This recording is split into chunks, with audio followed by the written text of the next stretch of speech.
Nze nabankwata.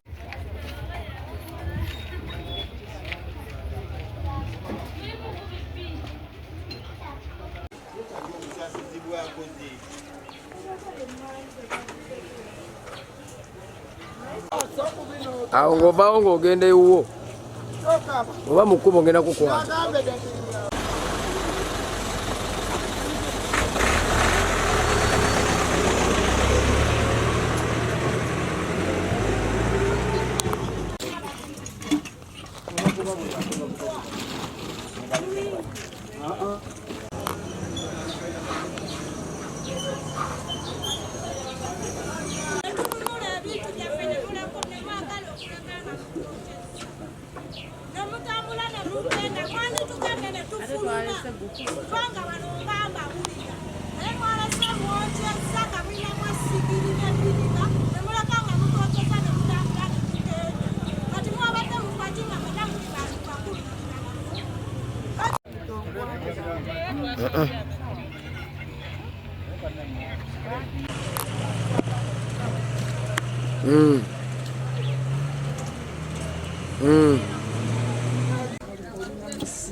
Yabigamba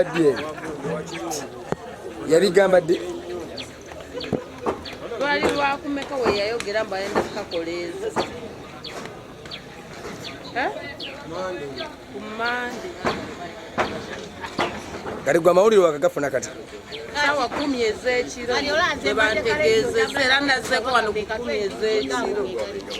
kiwulira siina masannyalaze nti oba gwavudde ku masannyalaze 10 ez'ekiro Musa amanyi bingi basoose kuyomba ne balwanyisa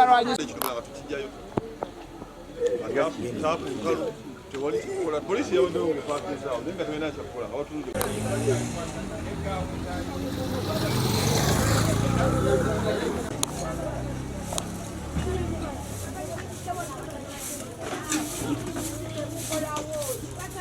alesemu esigiri mu nnyumba ng'ate ani yagiresemu ng'erikomere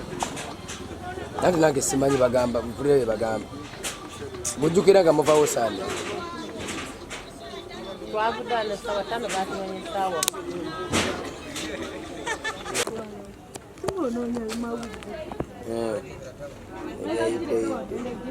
twakubidde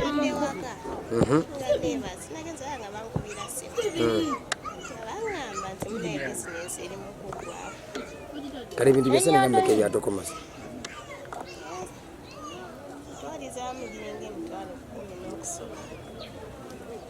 akayumba kaweddewo nga sikataddeyo temwabaddemu sente nkalo sente sinakyo ekingeno munda nga sinatuukayo bebi otunasulamu olumu nsulamu nga ndaba kasazuula ssaawa 5 nsulamu kale golo wagaddewo saameka ssaawa 5 bannonye essaawa 10 ez'ekiro katwe ekiro twabadde tuli mu nnyumba tugenda owulira neiba awogana omuliro ne tufuluma twaganza okufuluma nga bizinensi zaffe zonna zikutte omuliro ennyumba yaffe munda yakutte omuliro kati tulina kyakukola bizinensi yakutte omuliro mulimu firiji mulimu kawunta bingi ebirimu naye tewali kyetwasaasizza era ekizibu kuliraana buyumba bwa mbaawo kubanga ekyavuddeko omuliro bizinensi ebadde wabaddewo akabaala nga kambaawo oba baleseemu sigiri omuliro gwatandikidde awo ne gukwata bukontalina bwaffe bonna ne buggwawo era buma mulina ku buyambi tusaba buyambi kuba tetulina kyetwasigaza engatto ne bantwalako engoye ne tivi omuliro nga gutete no nga eri bali mu kubba eri bali mu kunziba tolina kewasigaza nasigaza mufaliso zonika bazitute nazo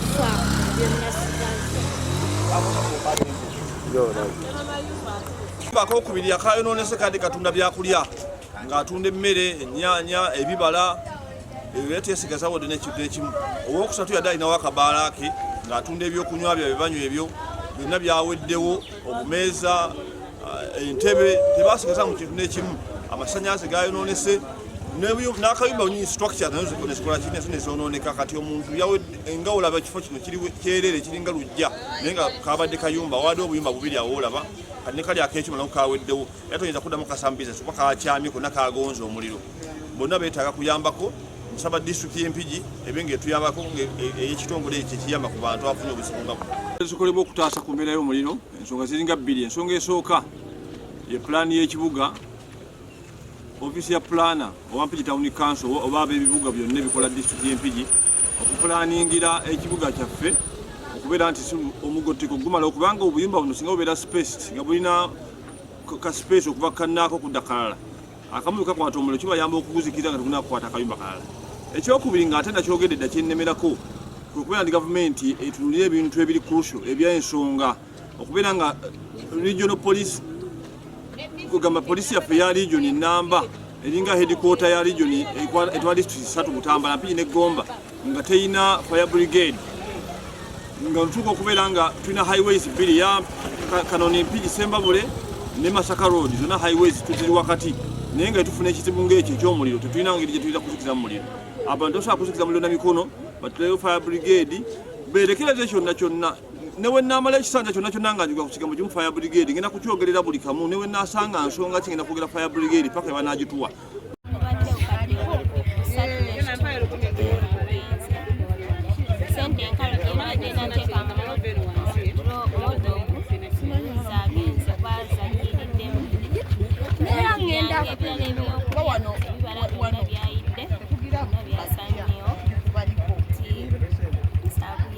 kale saawa zino zaako kimaama saawa eno simanyi kyakuzaako kyamazima nange ndi wano binsobedde simanyi kyakuzaako tewali nabayomberawo tewabeerawo n'abantu agula yagenda agula ssaawa 5 banonye ssaawa 10 bakutte ssaawa 5 zensigalawo olumu ssaawa 4 zaako ekiro baneiba bazze ne batudduukirira abalina amazzi balese ne tuyambibwa buli alina amazzi mu nnyumba ye gonna gaweddewo nga tuzikiza omuliro tetulina de fire brigade wano Mpigi eri okumpi kuba tuli ku kkubo naye tetwafunye buyambi wadde poliisi wadde kitabangali yazze naye terina kikuziza Musa omuggo nze kansala kigira ekitundu ekya Mpigi Town Council ku lukiiko olukulu lwa disitulikiti omulonde ate abaddeko ssaawa zadde nga 9 n'ekitundu ez'ekiro omwami ayitibwa Kakooza atukubirako mu tawuni onampita ng'abantu bange omuliro gubakutte ennyumba zaabwe zibakoleramu emirimu zebayita kiosks ez'embaawo n'ez'ebyuma zakutte omuliro ne tunoonya engeri y'okuba nga tulwanyisa omuliro gwo ne banga twasobeddwa olw'embeera nti twakebedde taapu zonna ez'omukiji nga tekuli mazzi abantu ne batuyambako okutuwa amazzi ag'ebidomola era twamazeemu amazzi g'abantu wano twali mutwalina kidomola ky'amazzi n'ekimu mu nnyumba ne tukwata emiggo omuliro tukuba mu 10 na miggo poliisi yazze nekola omulimu gwayo okuba nti yazze n'etuula awo nga terina fire brigade terina kyeyinza tuyamba kubanga era terina kyakukola okujja okubeeraawo okutaakiriza oba kulaba agenda okubba ebe ng'etaasa abagenda okubba ebintu tusaba gavumenti eno disitulikiti y'Empigi ye region etwala disitulikiti 3 omuli Mpigi Butambala ne Gomba ate ng'eri ku highways 2 Sembabule Gomba Road ne Masaka Road ebeere ng'etuyamba etuwe fire brigade tuswala nnyo okulaba nga omuliro gutuuka okuba nga gusaanya ebintu by'abantu nga tulina fire brigade nga n'ekintu kyangu nnyo ebintu ebitalina makulu tubifuna ne baleeta tiya gaasi n'avunda n'okuvunda ne baleeta ebitalina makulu ne bibeeraawo naye ng'ensonga eyamba obulamu bw'abantu abantu bagenda tufawo nga tulaba eggulo nakasatu tutasobola okufa nga mutunudde bwe muti nga tunoonya ekyokukola nga tetulaba omuliro tukubona miggo obuzi tulina bwa bidomola abantu bali mu mbeera y'okusoberwa tubasaba batuyambe nebaza abantu b'Empigi okuba nti bakoze obumu ne baba nga bayamba ku bannaffe okuba nga bakola ki bataakiriza ngenda kusaba ekitongole kya disitulikiti eky'Empigi ekya national disaster kyenkulembera nsabe department etuyambe ku bantu abafunye obuzibu buno kijje kibaddukirire kibe nga kibayambako okubanga bazaawo ku bintu byabwe kubanga bonna baadde bakozi nyumba 3 zo zaweddewo endala zakosebwa bukosebwa naye nga tezaweddewo ekyomukisa omulungi tetwafiirwayo muntu n'omu naye nga abantu baffe balinga era abaafudde kubanga bali mu bulamu obutalina ssuubi.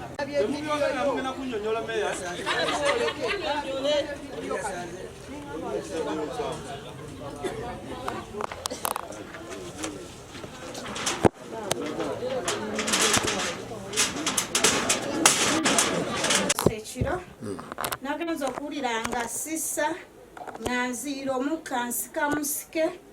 nentandika okukolola nagenza okusituka nga eneeti ekutta omukka ng'ekatani zonna zonna eno waggulu zaasa omuliro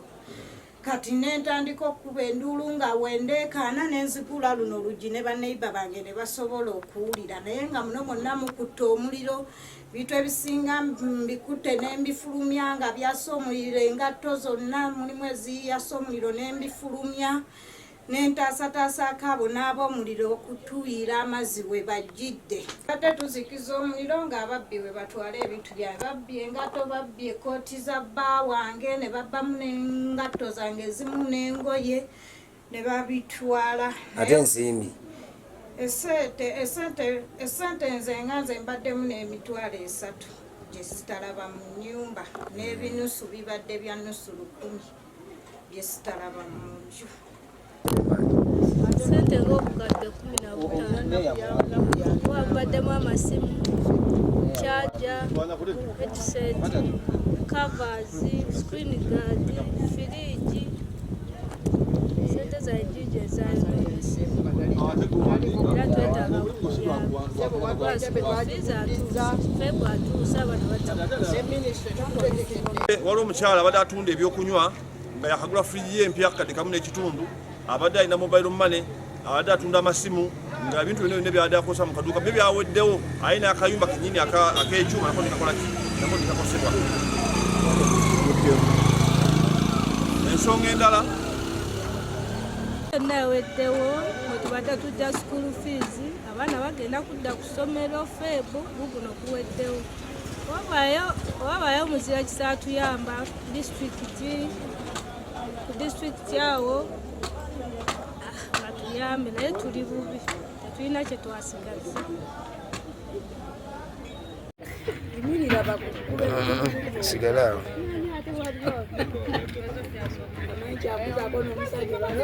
nze Elvis Katongole nze kansala akiikira ward B Bigitown Council. Olunaku lwaleero ekyekikezo olunaku lwaleero tufunye ekikangabwa eri abatuuze baffe omuliro gukutta obuyumba bwabwe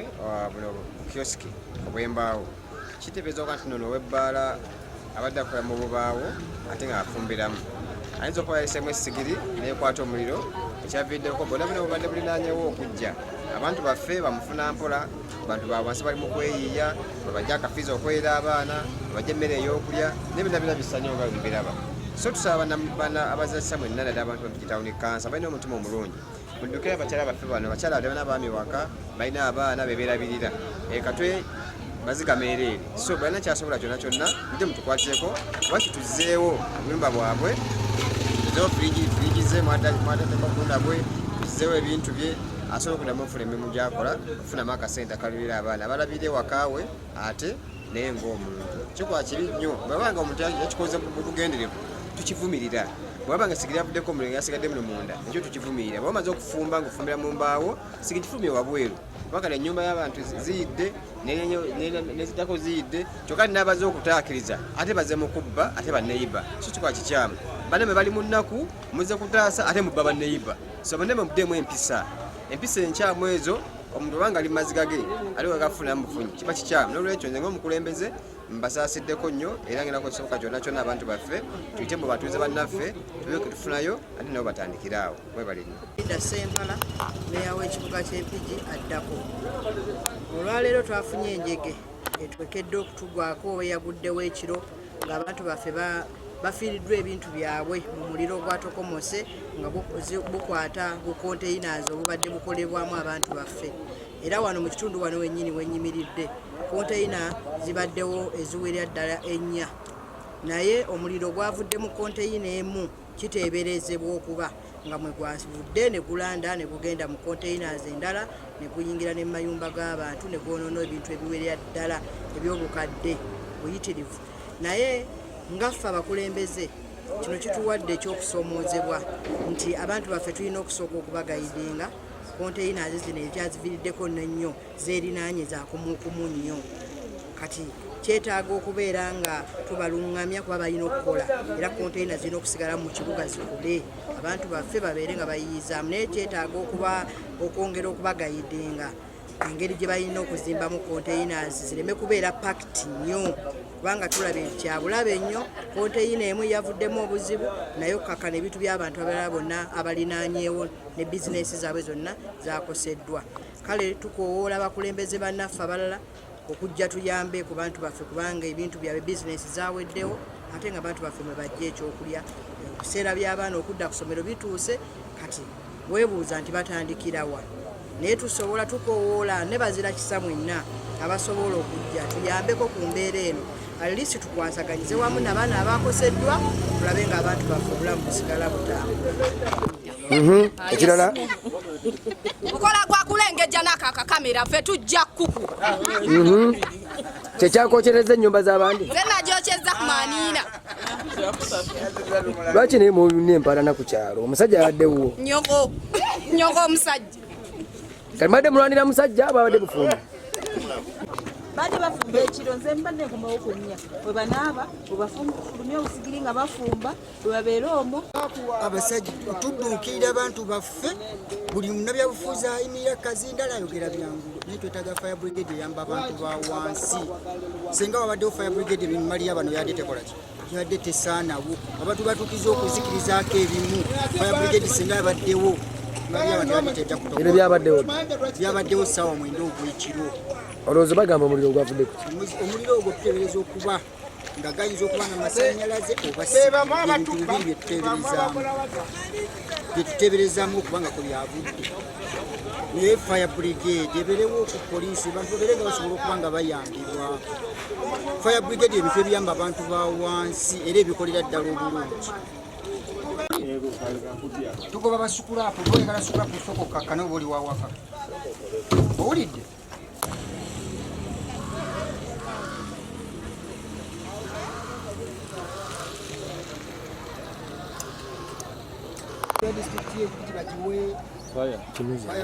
muze irindako omwana kakuteekemu mashini awo.